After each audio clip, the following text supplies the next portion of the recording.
খুব ঠান্ডা মাথায় কথাটা শুনবেন। আমার মা বোন যদি আমার কথা শুনে থাকেন একটু মনোযোগ দিবেন। একজন মানুষ সকালবেলা চাকরিতে গেছে। এই যে বাবা, আব্বু কথা বলেন না। একজন মানুষ সকালবেলা চাকরিতে গেছে, কোন একটা কারণে বসের সাথে দুই কথা হইছে। সবার সামনে বস তাকে বকা দিছে। বকা শুনে সবার সামনে লজ্জিত হয়ে মেজাজ,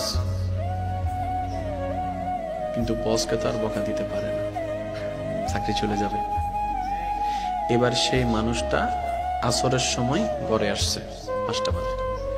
আসার পরে সামনে রুমে বসছে। মেজাজ কি বলেন না, মেজাজ কি? ঘরের বউ কি জানে এটা? ওইখানে কি হয়েছে এটা তো বউ জানে না। এবার যখন বউকে বলছে একটু পানি দাও, পানি আনছে ঠিকই। এখন ওই যে মেজাজ গরম, কেমনে মেজাজটাকে ঠান্ডা করবে, রক কেমনে দেখাবে, বসকে তো দেখাইতে পারে নাই। এবার শুরু করছে, হে পানি আনতে এতক্ষণ লাগে। বউ বলে যে পানি আনতে 5 সেকেন্ড তো হয় না, এখন বলছেন মাত্র। এবার যখন বউ বলছে মাত্র আনতেছি, আমি আনতেছি, এই তোরে তালাক দিয়ে দিব, এমন দিয়ে দিব। বউ কই কি রে? এবার পানিটা যখন নিছে, ওই যে মেজাজ সকালবেলা 10টার মেজাজ দিছে আসার। এবার সে বউটা ঘরের ভিতরে যাইয়া বাচ্চাটা খেলতেছে, একটু কান্না করছে। এবার মা দিছে বাচ্চারে।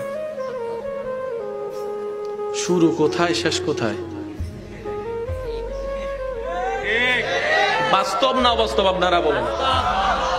শুরু 10টায়, শেষ পর্যন্ত ওই রাগটা উঠছে বাচ্চার উপরে। বাচ্চা হদায় গ্যাং গইলাম,